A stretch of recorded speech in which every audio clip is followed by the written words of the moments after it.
Jai Shri Krishna, first time in English in simple story form from Purans, Harivansh Puran, Episode-25, Devasur Sangram. In a tragic turn of fate, a fierce war erupted between the gods and demons, unleashing devastation upon the world like the flames of doomsday. The gods, once proud and mighty, faced overwhelming defeat at the hands of victorious demons, leaving them heartbroken and filled with despair. The demons rendered the gods' weapons and efforts futile, celebrating their dominance on the battlefield. Amidst this chaos, Devraj Indra rose to the challenge. With a fierce resolve, he shattered the demons' illusions. He fought valiantly, striking down his foes. Harnessing the ancient power of Tamasashastra, he enveloped the vast demon army in darkness. Under Indra's influence, the demons were engulfed in total darkness, unable to recognize one another or the gods.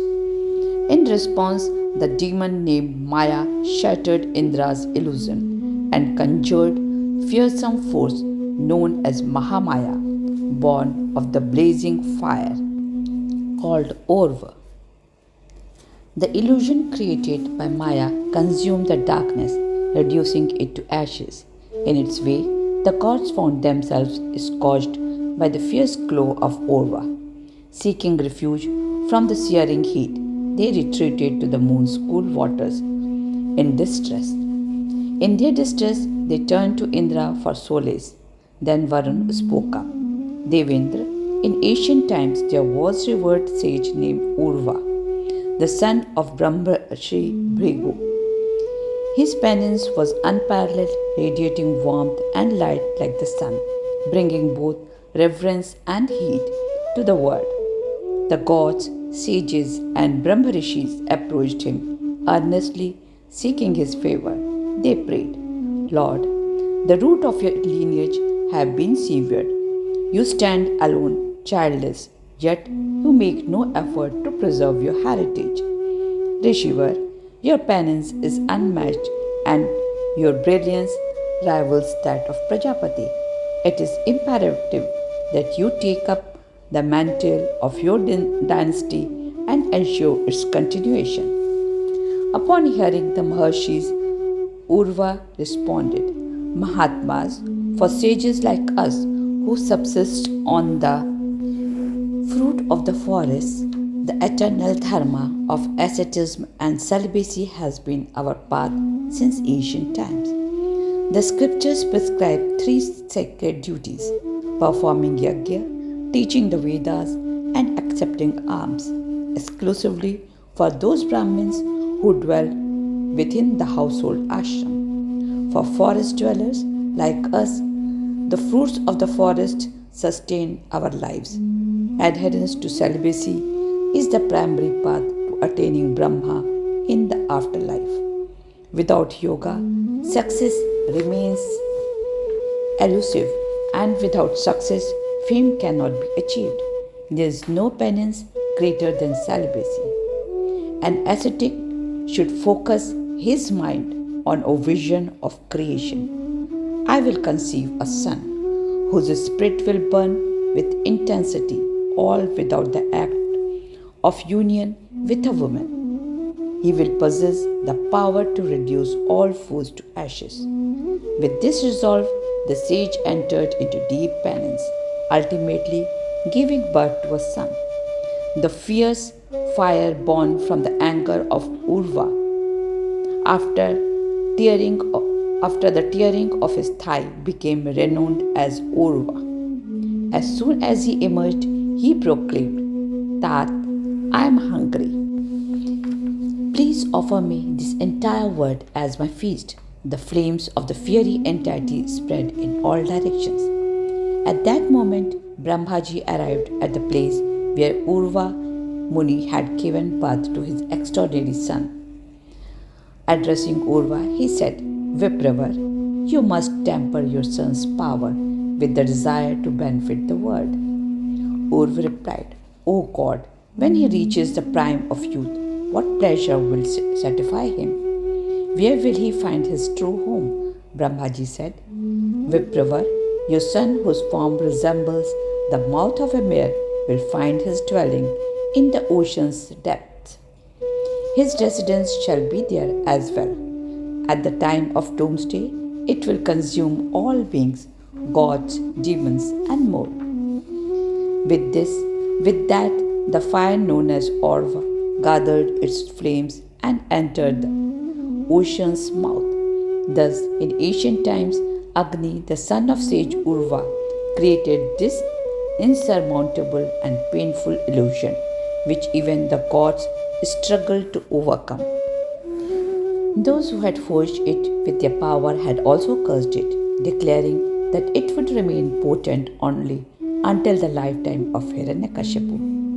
Varun then addressed Indradev, if you wish to end this illusion, please grant me the moon, the source of water.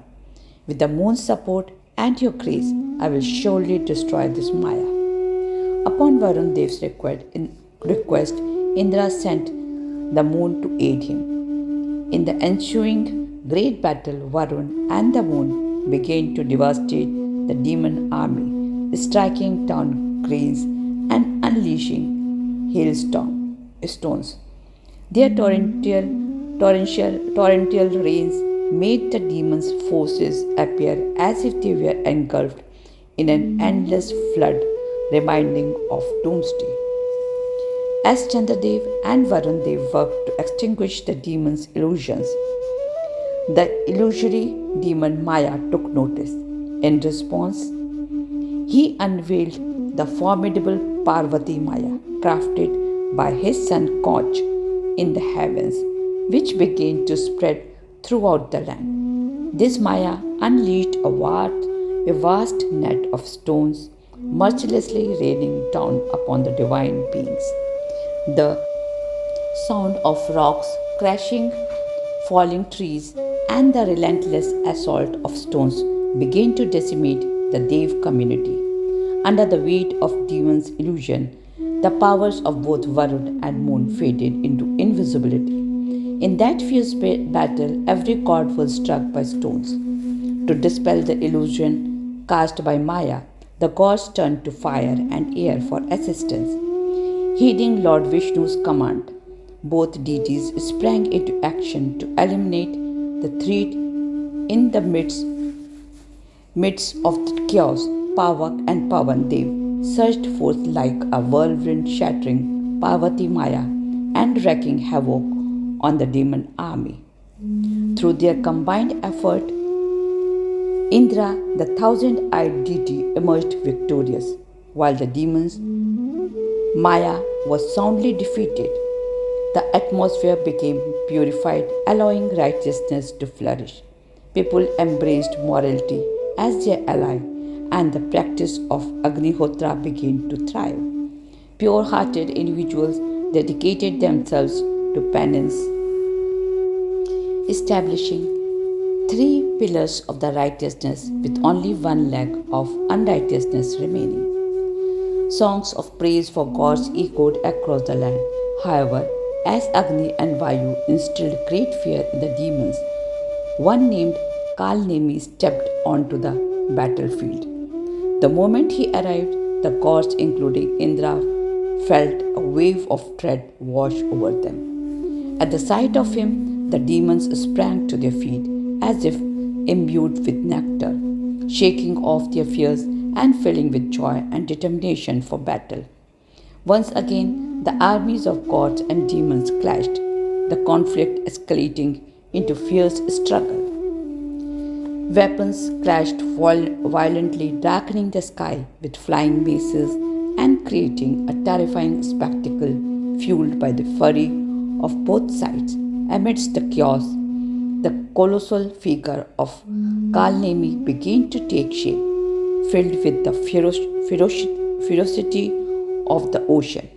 As he reached on the battlefield, the gods found themselves overwhelmed, their strength waning under his might. Kalnemi instilled such terror in their hearts that the gods were left disoriented and powerless. In the midst of battle, Kalnemi incapacitated Indra, who sat atop Airavat, binding him with arrows. He also severed Varun's noose and rendered Yama, the harbinger of death, unconscious, forcing him to flee southward in fear. With this immense power, Kalnemi asserted dominance over all, instilling terror throughout the realms. This formidable demon became the lord of Panchamahabhutas, claiming omnipresence and glory akin to that of the self-proclaimed Brahma. As he orchestrated the rise and fall of countless lives, the spirits settled in Brahmalok, revering him as Brahma. However, despite the demons' praise for Kalnemi, the five Vedas, along with Dharma, Kshama, Satya, and Lakshmi, who resided under the protection of Lord Narayana, remained steadfast and did not abandon their principles, rejecting Kalnemi's actions that contradicted the scriptures. This infuriated Kalnemi, driving him to approach Shri Narayan with the intent to usurp the position of Lord Vishnu and claim Vaikuntha-dham. Upon seeing Lord Vishnu standing resolute on the battlefield, ready to vanquish the demons, Kalnemi's heart swelled with rage. He declared, "This is the notorious enemy of our forebears, Madhu and Ketab, who dwell in the depth of Ekarnav.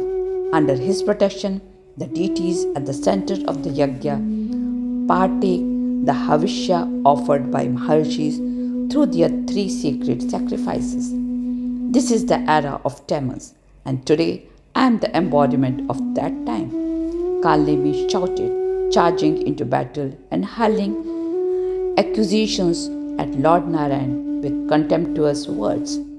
God smiled at him and replied, "You violate the principles of forgiveness and tolerance, making baseless claims. Your own faults have led to your demise. By usurping the rights of gods, you have sealed your fate. In slaying you, I shall restore their rightful place." Vaishampayanji recounts the fierce battle where the demon Kalnemi, despite his rage and power, was ultimately defeated by Lord Vishnu. Kalnemi's attack on Garud angered Vishnu, leading him to use his divine chakra to sever the demon's arm and face. Even after this, his torso remained standing. Garud's mindful push caused it to fall, marking the demon's end. With the battle concluded, the gods, sages, and celestial beings gathered to honor and praise Lord Vishnu for his triumph, underscoring his eternal protection of Dharma. Lord Vishnu addressed the gathered deities with commanding authority. "Listen carefully, all gods. In this battle, we have vanquished formidable demons like Kalnemi, mightier than Indra himself. Only two remain, son of Virochan, the demon Rajabali, and the great Rahu. Now return to your realms and shed your fear.